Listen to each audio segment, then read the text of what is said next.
श्रद्धेय आचार्य जी, सादर प्रणाम। मैं विगत 14 वर्षों से अध्यात्म से जुड़ी हूँ। कई तरह के आध्यात्मिक गुरुओं की पुस्तकें पढ़ी हूँ और ऑडियो वीडियो देखती हूँ और सुनती हूँ, पर फिर भी कई तरह के अंतर्द्वंद से घिरी रहती हूँ। कहीं भी आस्था ज़्यादा दिन तक टिक नहीं पाती। तो ये आस्था कैसे जागृत हो, कृपया समझाने की अनुकंपा करें। आस्था जागृत करनी क्यों है? आस्था कोई जबरदस्ती की चीज नहीं होती। आस्था कोई नैतिक अनिवार्यता का विषय नहीं होता। कोई रस्मो रिवाज तो है नहीं आस्था।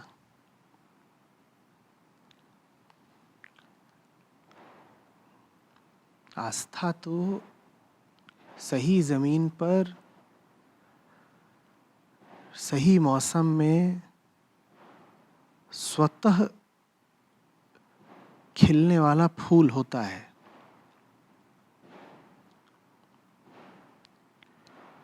सही जमीन मिली होगी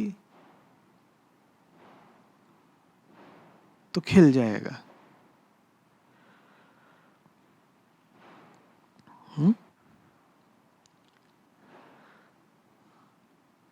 बंजर रेगिस्तान हो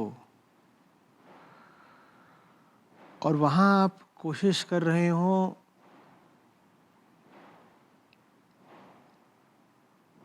फूल खिलाने की, बहुत कोशिश करनी पड़ेगी। और उसके बाद भी कोई भरोसा नहीं कि कुछ खिलेगा या नहीं।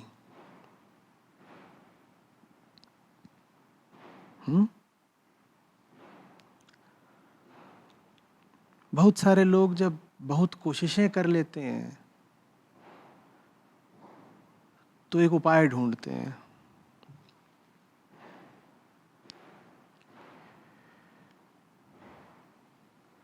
वो कहते हैं इतनी कोशिश करी है, अब कैसे कह दें कि सब कोशिशें नाकाम गईं, कोई फूल खिला नहीं।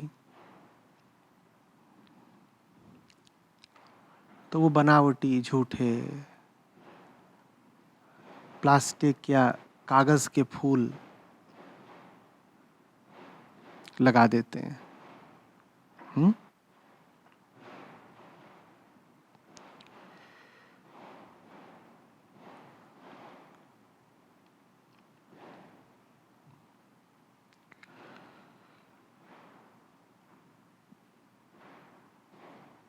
ऐसा करना है। ध्यान सारा फूलों की तरफ रखना है या मिट्टी और जड़ों की तरफ देखना है?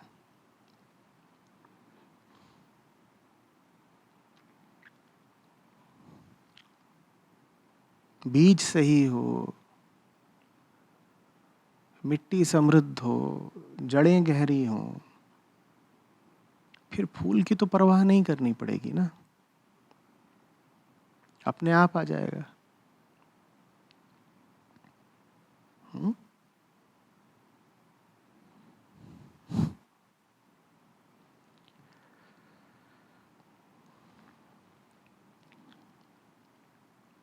बीज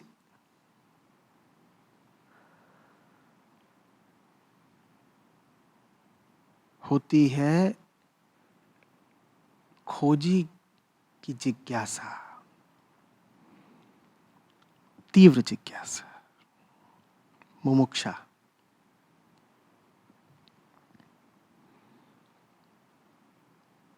वहीं से शुरुआत होनी है। बीज ही नहीं है तो बाकी सब चीजों से कुछ होने वाला नहीं।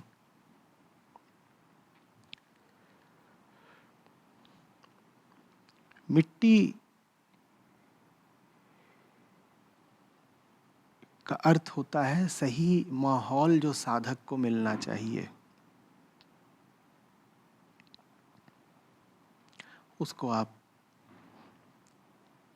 गुरु का सानिध्य बोल दीजिए,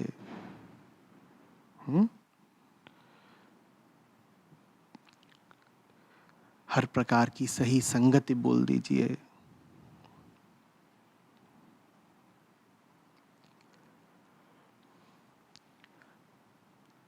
और जड़ें होती हैं इन दोनों के मध्य एक गहन प्रेम का रिश्ता बन जाना।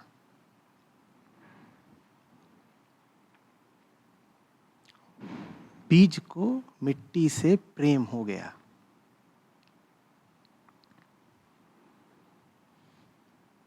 वो प्रेम दिखाई देता है जड़ों के रूप में।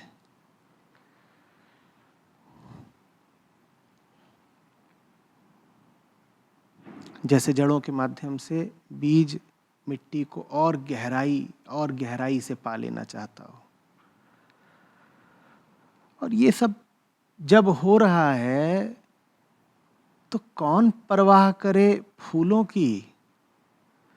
अब फूल कितनी दूर है?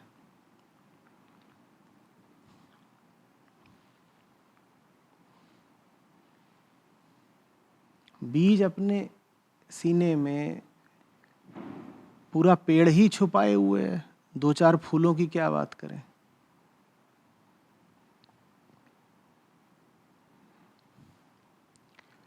मिट्टी ऐसी कि वो सब तरह का पोषण देने को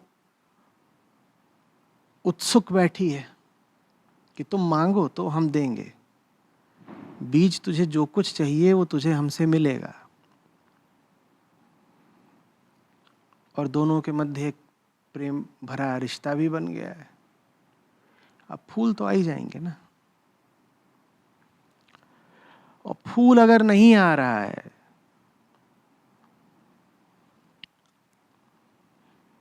तो गड़बड़ इन्हीं 3 जगहों में से किसी जगह हुई होगी।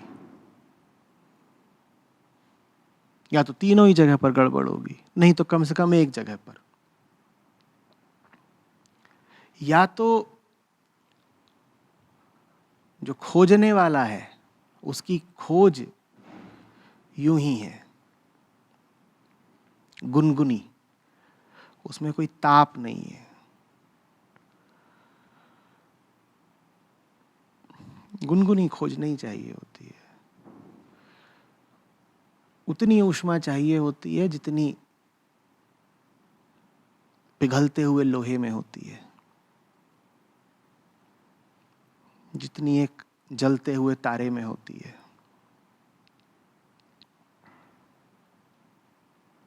ऐसा बीज चाहिए।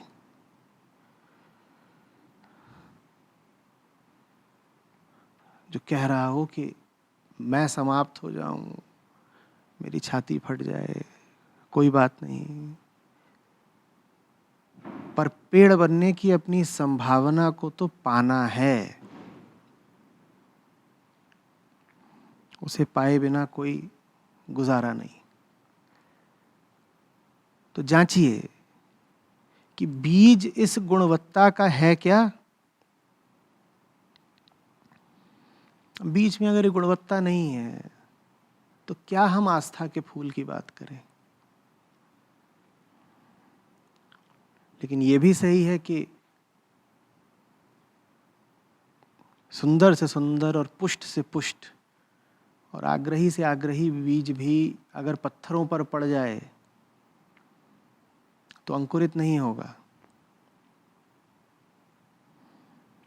तो फिर दूसरी चीज वो जांचिए कि अगर बीज मेरा ठीक ही था तो किन जगहों पर जाकर पड़ गया। ऐसा तो नहीं कि पत्थरों के बीच की दरारों में जाके फंस गया हो। ऐसा तो नहीं कि बिल्कुल रेतीली मिट्टी में धंस गया हो।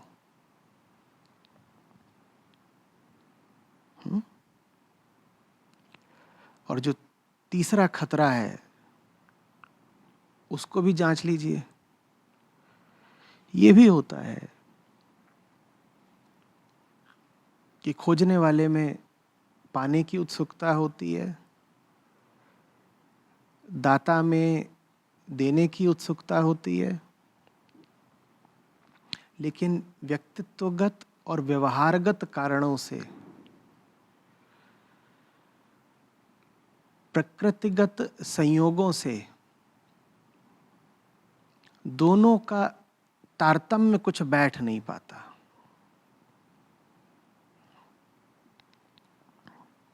दोनों में कुछ मेल नहीं हो पाता। और कारण बहुत छोटे छोटे ही होते हैं। व्यक्तित्वगत कारण, व्यवहारिक कारण, कुछ भी हो सकते हैं।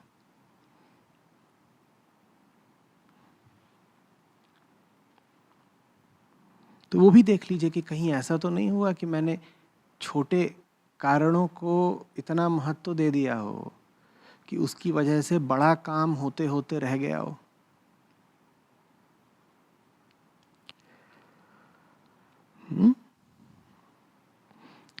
ये होगा तरीका ये देखने का कि इतने वर्ष लगाने के बाद भी आज तक आस्था का उदय क्यों नहीं हुआ।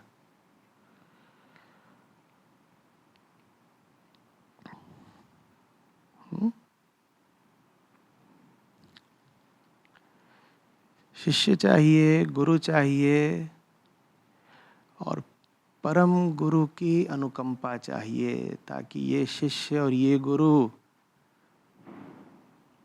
आपस में जरा सुंदर मेल बिठा पाए। ये 3 चीजें चाहिए होती हैं। तीनों का होना अनिवार्य है। शुरुआत करिए खुद को ही जांचने से, बीज को ही जांचने से। फिर जब पाएं कि इधर सब ठीक था, तो फिर जांचें उन जगहों को जहां आपने आज तक रमण भ्रमण करा, और पाएं कि वहां भी सब ठीक था। तो फिर पूछिएगा कि क्या मेरी प्रार्थना में दम था? क्योंकि सब ठीक हो, अंदर भी बाहर भी, तो भी कोई बैठा है ऊपर जिसके हिलाए बिना पत्ता भी नहीं हिलता। तो ये भी हो सकता है कि स्थितियां तो सब अनुकूल थीं, लेकिन अनुकंपा नहीं थी। अनुकूलता व्यर्थ गई अनुकंपा के अभाव में।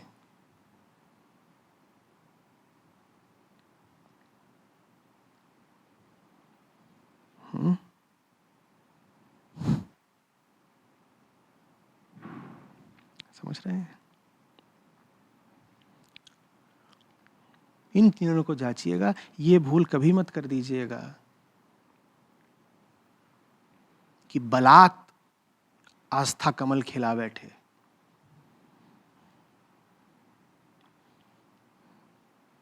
कहा कि अब 20-30 साल इतना इधर उधर भटके हैं, तो उपलब्धि के नाम पर कुछ तो होना चाहिए ना। तो उपलब्धि के नाम पर एक कृत्रिम आस्था पुष्प ही स्वयं को थमा दिया खेलने के लिए, और कह दिया नहीं, हम तो आस्थावान हैं।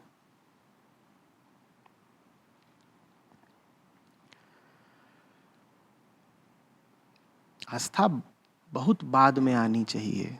शुरुआत तो हमेशा करनी चाहिए जिज्ञासा से।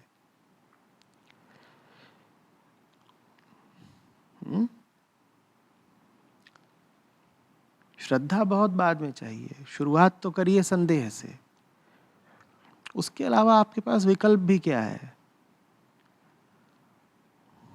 संदेह से भरे हुए तो आप हैं ही, है ना? जब आप दुनिया की हर चीज के बारे में संदेह से भरे हुए हैं, तो जिससे पूछने गए हैं उसके बारे में आप यकायक श्रद्धावान कैसे हो जाएंगे?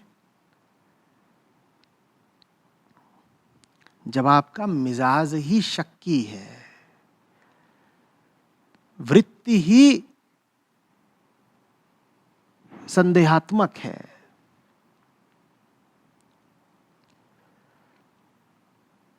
तो संदेह तो आपको उन सब जगहों पर भी होगा ही ना, होना ही चाहिए जहां आप जा रहे हैं। उस संदेह का उपयोग करें और उस संदेह को जबरदस्ती दबा कर किनारे न रख दें। याद रखिए, वो संदेह ही तो आपको उस द्वार लेकर के गया है। संदेह ना होता तो आप वहां पहुंचते भी नहीं।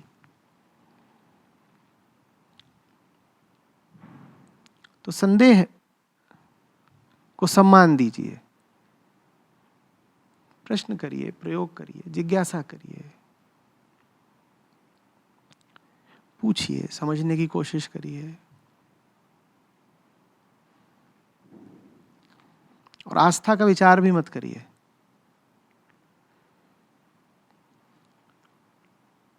जब सब संदेह या तो संतुष्ट होकर या व्यर्थ होकर हट जाएंगे, तो आप पाएंगे कि आस्था कमल खिला हुआ है। आस्था के बारे में आपको कुछ नहीं करना है। आप तो संदेहों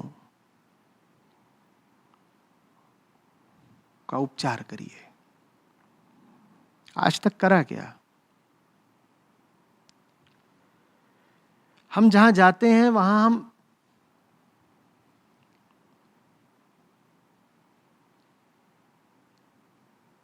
आस्था का तोहफा लेकर पहुंच जाते हैं। द्वार से प्रवेश करा नहीं कि पहले ही उपहार थमा देते हैं, हम तो आस्थावान हैं। नहीं,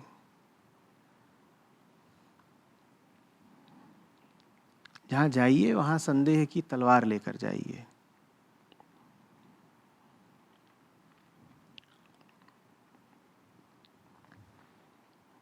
और दृढ़ प्रतिज्ञ होना चाहिए कि जो कुछ नकली है उसको इस तलवार से काट देंगे।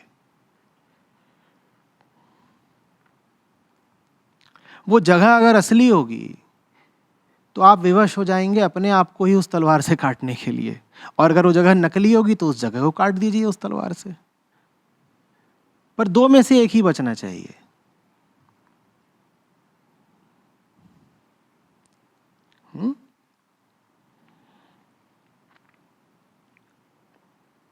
सच्चाई की खोज, आजादी की खोज कोई सामाजिक नियम कायदे निभाने से थोड़ी ही हो जाती है।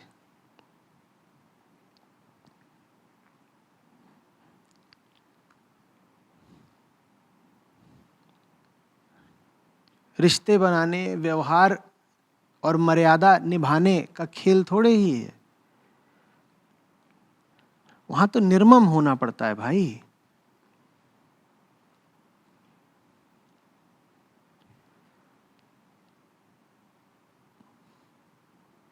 पर हम पहुंचते ही हैं बहुत सारी आस्था और बहुत सारा सम्मान और बहुत सारा समर्पण लेकर के।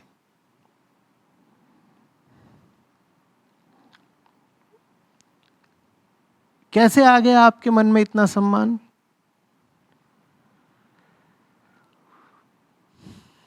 जब अभी अभी आए हैं, न जांचा, न परखा, न पूछा, न सुना, तो ये सम्मान आपने दे कैसे दिया? हम अपने रोजमर्रा के जीवन में असम्मान से भरे हुए हैं ना। हम अपनी रोज की दैनिक जिंदगी को अगर गौर से देखें तो उसमें क्या कुछ भी है ऐसा जिसको हम कह सकें कि पवित्र है, पुनीत है, इतना ऊंचा और इतना शुद्ध है कि उसे हम अपने इन हाथों से स्पर्श भी नहीं कर सकते? कुछ भी है ऐसा क्या?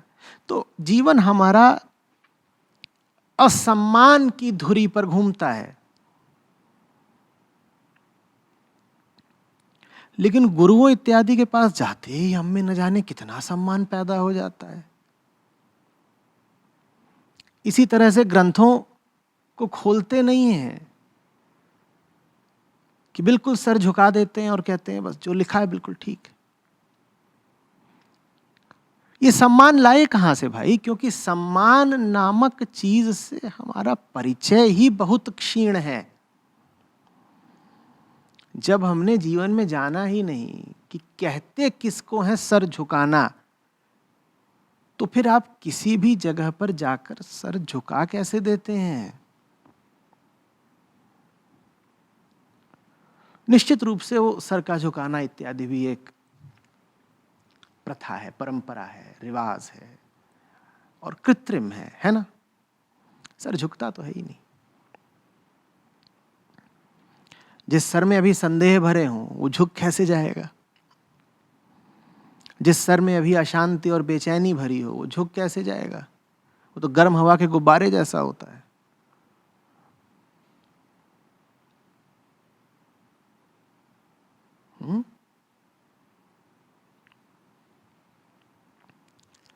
इसी तरह से हमारे जीवन में समर्पण के लिए कोई जगह ना हो।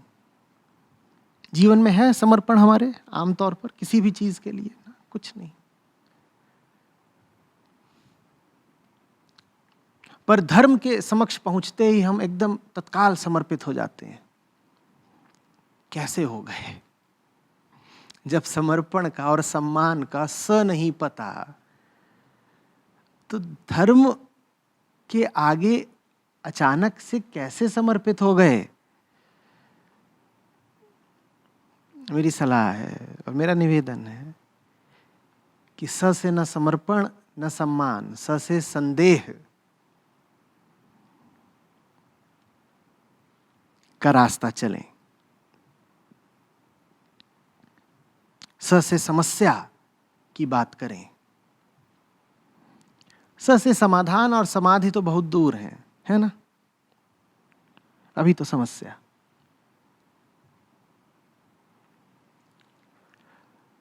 तो जब धार्मिक आध्यात्मिक जगहों पर जाएं, जब सामने ग्रंथ हों तथाकथित गुरु हों, तो उनको क्या भेंट देनी है? सम्मान की और समर्पण की ना। उन्हें क्या भेंट देनी है? संदेह की और समस्या की और सवाल की। ये समस्या, ये सवाल, ये संदेह, इसीलिए तो आए हैं भाई। अगर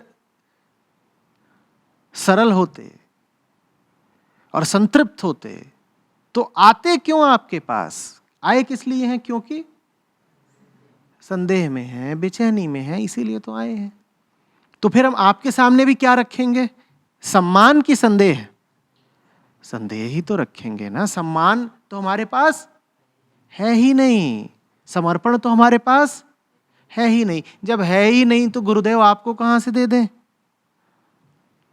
आपको वो चीज दे कैसे दें जो हमने जीवन में आज तक कमाई ही नहीं?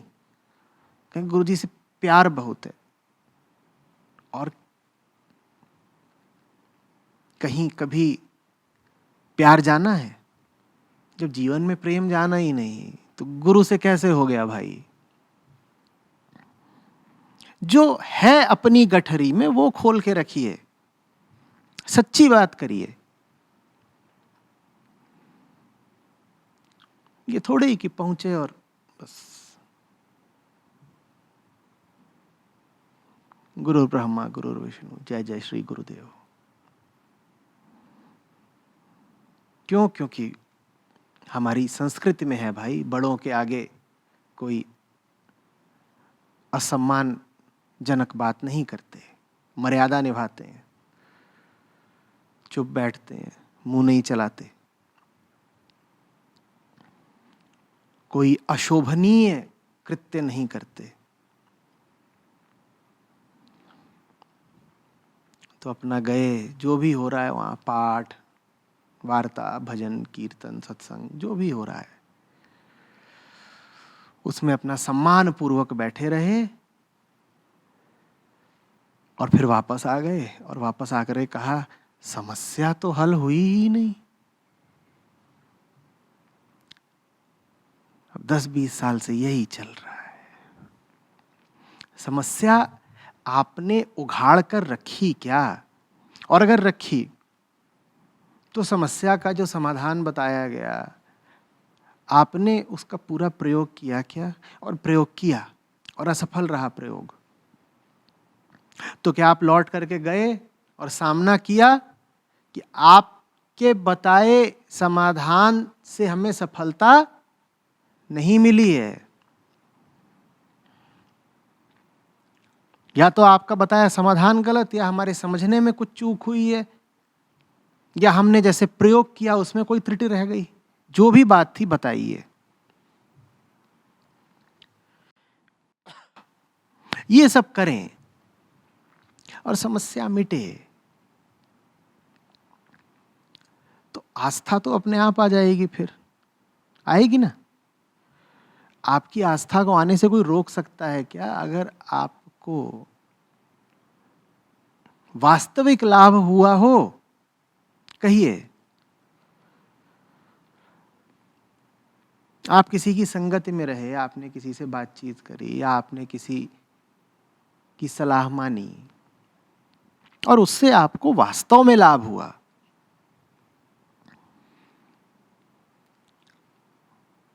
अब प्रेम या श्रद्धा या आस्था लाने के लिए आपको मेहनत करनी पड़ेगी, या ये स्वतः आ जाएंगे? स्वतः आ जाएंगे ना। और लाभ हुआ ही नहीं है और आप कहें कि आस्था नहीं, तो करोगे क्या ऐसी फर्जी आस्था का? डॉक्टर साहब के पास 20 साल से जा रहे हैं, फायदा तो कुछ नहीं है, समय बहुत खोटा किया, थके भी खूब, पैसा भी खूब खर्च हो गया, पाए कुछ नहीं है, लेकिन आस्था भरपूर है। ये आस्था किस काम की?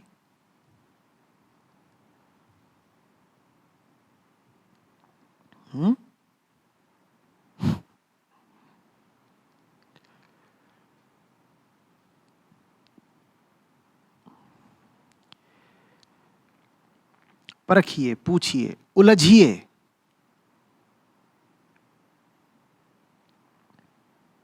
सवाल आपकी जिंदगी का है भाई। आपको पूरा अधिकार है बात के मूल तक जाने का। आपका कर्तव्य है कि गहराई से पूछें, गहराई से समझें और फिर ईमानदारी से उसका प्रयोग करें। यही धर्म है आपका। छोटी मोटी चीज नहीं दांव पर लगी है, पूरा जीवन दांव पर लगा हुआ है। आप सतही कौतूहल करके कैसे वापस आ सकते हो? क्या आ सकते हो?